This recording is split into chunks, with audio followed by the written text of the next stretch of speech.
تو جناب سہیل اسجد کے فن اور شاعری پر گفتگو کے لیے سب سے پہلے میں درخواست گزار ہوں ہمارے ساہیوال کے ایک ایسے دوست جن کی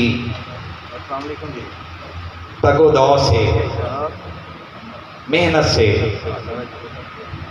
آج کی یہ بزم سجی ہے، اس آج کی تقریب کے آرگنائزرز میں سے ہیں، اور میں یہ بات بڑی خوشی سے بیان کرنا چاہتا ہوں کہ ادبی کتب کا منظر عام پہ آنا اور ان کی پذیرائی ہونا یہ یقیناً بڑے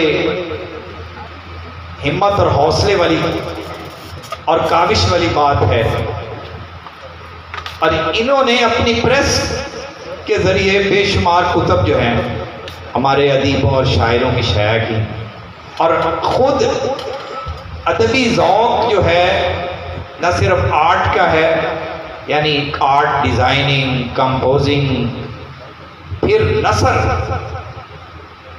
کمال کی لکھتے ہیں، اردو اور پنجابی دونوں میں کمال حاصل ہے۔ جناب محمد اختر خان صاحب، میں درخواست گزار ہوں کہ آپ تشریف لائیں اور اپنے خیالات سے نوازیں، سہیل اسجد کے فن اور شخصیت کے حوالے سے گفتگو کریں۔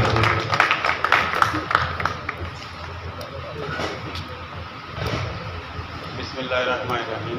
سب سے پہلے آپ امام پاک کا شکریہ کہ آپ ہماری درخواست پہ تشریف لائے اور ہمیں عزت بخشی اور اتنا بڑا ہمارا پروگرام کیا۔ اور میرا مضمون کا عنوان ہے حافظ سہیل، شاعر سہیل اسجد۔ اس کی بیک گراؤنڈ یہ ہے کہ سہیل اسجد میرا کلاس فیلو بھی ہے، دوست بھی ہے، اس کے ساتھ روزانہ کی ملاقاتیں بھی ہیں۔ تو اس تناظر میں یہ مضمون لکھا گیا ہے، یہ دو شخصیات ہیں اس کے اندر، اس کے وجود کا حصہ ہیں۔ میں اس کی بیک گراؤنڈ سے بتا رہا ہوں کہ ایک حافظ سہیل ہے جو ہمارا دوست ہے، جو چلتا پھرتا ہمیں نظر آتا ہے، ایک سہیل اسجد ہے جو شاعر ہے۔ میں اس کی دونوں شخصیات کو بیان کرنے کی کوشش کروں گا، تو آپ لوگوں کی سماعتوں کی نظر۔ عنوان ہے حافظ سہیل، شاعر سہیل اسجد۔ سہیل اسجد 3 شعری مجموع اور گلاب کھلاتی خوشبوئیں بکھیرتی ہزاروں موشگافیوں کا تخلیق کار، حسین و لطیف جذبات سے آراستہ انسان، اس کا مکان اکاڑے میں ہے، رہتا اپنی بائک پر اور اس کا گھر ساہیوال میں ہے۔ اس کا مکان اکاڑے میں ہے، رہتا اپنی بائک پر اور اس کا گھر ساہیوال میں ہے۔ ساہیوال سے اتنی محبت ہے کہ بلا وجہ ساہیوال آمد کی وجہ گھڑ کے ساہیوال وارد ہو جاتا ہے۔ میٹرک کے لڑکوں کو کسی خاص مقام پر جمع کر کے گورنمنٹ ہائی اسکول کے کلاس رومز میں چھوڑ کر اکاڑے واپس چلا جاتا ہے، لیکن اس کی بے چین روح ساہیوال میں ہی بھٹکتی رہتی ہے۔ دوستوں کے درمیان وجہ دوستی ہے تو کی زندہ مثال ہے۔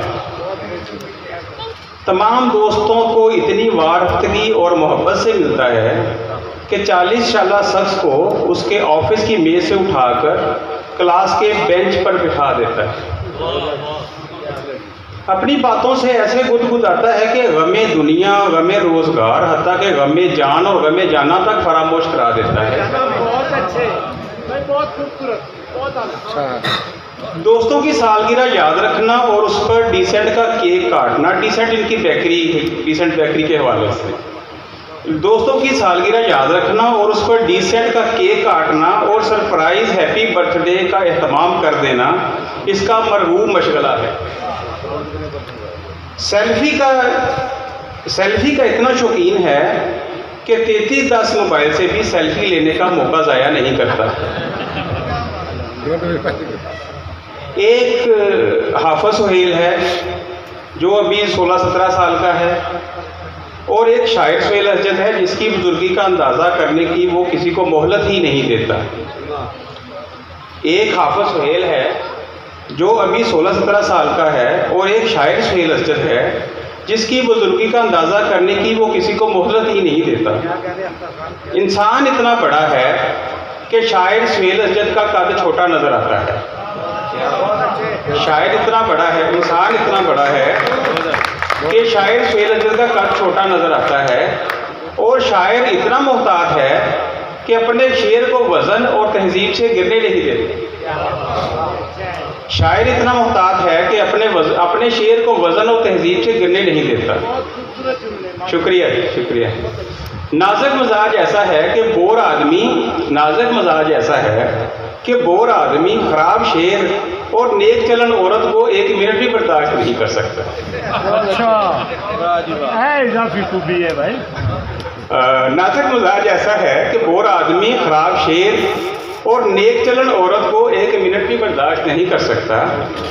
اپنی شاعری کسی کو نہیں سناتا بلکہ کھری کھری سنا دیتا ہے۔ جتنی فراغ دلی سے جملے کرتا ہے اتنی ہی بخیلی سے شعر چھپاتا ہے۔ اس کی وضاقتہ سے شاعر ہونے کا گمان نہیں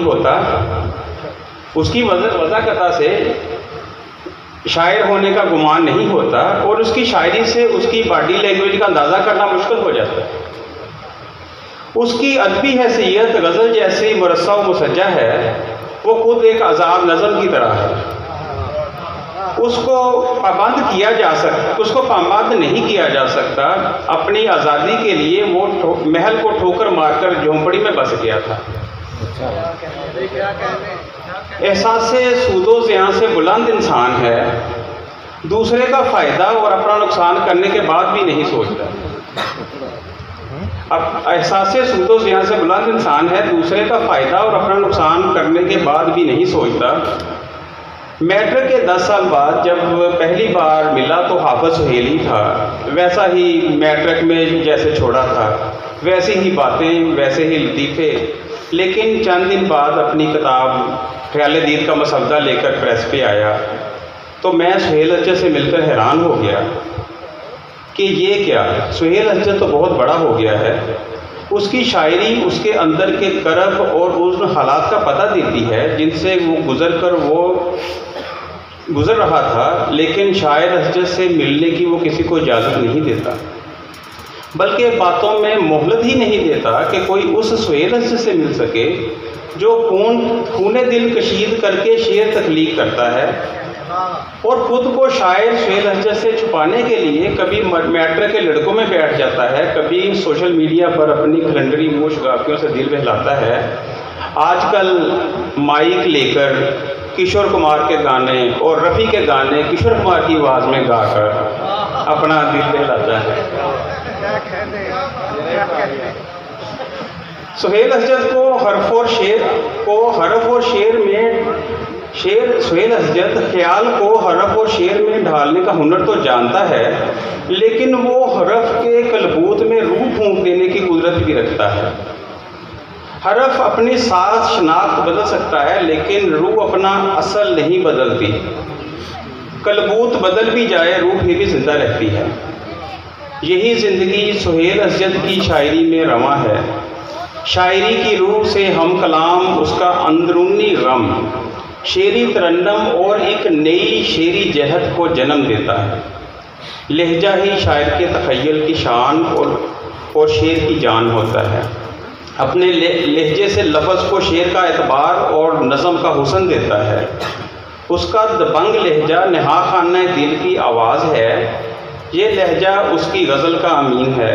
اس کی شاعری میں درد ہے، شوخی ہے، غم ہجراں، غم دوراں، غم یاراں ہے، لیکن تخیل کے دشت میں وہ اپنے جاندار لہجے پر شہسواری کرتا احساسات و محسوسات کو شعری پیراہن دیتا چلا جاتا ہے۔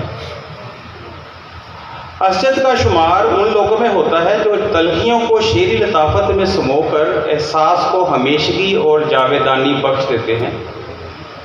غم ذاتی ہو یا کسی دوسرے جنم کا دکھ، سہیل اسجد نے محسوسات کو نئی رفت اور لہجے کو اعتبار اور آہنگ عطا کیا ہے۔ صوت و شعر کا یہی آہنگ کبھی کبھی اس کی گائیکی میں نغمگی لے کے بھی آشکار ہوتا ہے۔ شاعری کو بقا حاصل ہے، گیت کو بقائے دوام۔ یہی سوچ کر اس نے ایک گلوکار بھی اپنے اندر چھپا رکھا ہے، بلکہ دفنا رکھا ہے۔ کبھی کبھی وہ بطور گائک بھی منظر پہ آتا ہے۔ میں امید کرتا ہوں کہ سہیل اجد کبھی تو نغمہ آرا ہو کر اپنی کوئی غزل سنائے گا۔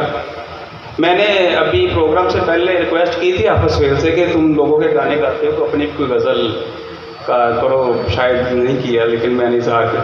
جب اس کے اندر کے شاعر سہیل اجد نے اس کے مغفی گائک کو، پوشیدہ گائک نے حافظ سہیل کو آشکار ہونے کا موقع دیا تو ایسا ضرور کرے گا۔ سہیل اجد غزل کا شاعر ہے۔ غزل کی یہی نغمگی اس کے نظم حتیٰ کہ اس کے ہائیکوز میں بھی جھلکتی ہے۔ اپنے دل کشا، درد کشا لہجے میں شاعری تخلیق کرتا ہے۔ سہیل اجد کی شاعری الفاظ کے مرصع سازی نہیں، بلکہ کرب کی وہ ٹیسیں ہیں جو لفظ میں ڈھل کر شعر کی شکل اختیار کر لیتی ہیں۔ وحشت کی گھاٹی میں اس کے لہجے کی تمکنت اور بے باکی باقی رہتی ہے۔ کہیں بھی اس کے لہجے میں کامائیگی نہیں پائی جاتی۔ اس کے پیچھے اس کی طاقتور روح ہے۔ اس روح کو اس نے دکھا دی روٹی سولہ دا سالن دے کر پالا ہے۔ اس روح کو اس نے دکھا دی روٹی سولہ دا سالن دے کر پالا ہے۔ یہی روح وہ اکثر مجھ سے کہتی تھی، میں سوال بن کر کھڑی ہو جاتی ہے۔ وہ اکثر مجھ سے کہتی تھی، میں اب کے روٹھ جاؤں تو مجھے پھر سے منا لینا۔ وہ اکثر مجھ سے کہتی تھی، میں اب کے روٹھ جاؤں تو مجھے پھر سے منا لینا۔ میں اکثر اس سے کہتا تھا، انا کی جنگ میں جانا جدائی جیت جاتی ہے۔ جسم و روح کا تعلق اگر پر قائم ہے۔ روح ہی محبوبہ ہے جو اگر کی سولی پر چڑھ جائے تو یہ شعر و نظم کا سلسلہ رک جائے، یہ خود کلامی کا تسلسل ٹھہر جائے۔ ذہن و جسم کے زخموں کو روح مرہم ادا کرتی ہے۔ یہی روح اکثر کچھ کہتی رہتی ہے، اور شاعر مجھے کچھ اور لکھنا ہے کہتا رہتا ہے۔ وہ اکثر مجھ سے کہتی تھی، اگر ہم مل نہ پائے تو مجھے تم معاف کر دینا۔ میں اکثر اس سے کہتا تھا، اگر کے بعد بھی زندہ رہا تو معاف کر دوں گا۔ زیر نظر کتاب کا عنوان مجھے کچھ اور لکھنا تھا یہ واضح نہیں کرتا کہ یہ اور ہے یا اس کا مطلب مزید ہے یا اس کا مطلب کچھ اور ہے، یعنی جو میں نے کہا ہے کہ کچھ اور ہے یا مزید کہنا چاہتا ہے یا کچھ اور ایسی بات کہنا چاہتا ہے جو وہ نہیں کہنا چاہ رہا۔ اسے بہت کچھ لکھنا چاہیے کیونکہ اس کی آتش خیال حل من مزید کی صدا دے رہی ہے۔ اسے بہت کچھ اور لکھنا چاہیے کہ اس کی ہنسی، اس کی محفل آرائی اس کے کرب کو چھپانے سے قاصر نظر آ رہی ہے۔ بہت شکریہ آپ کا۔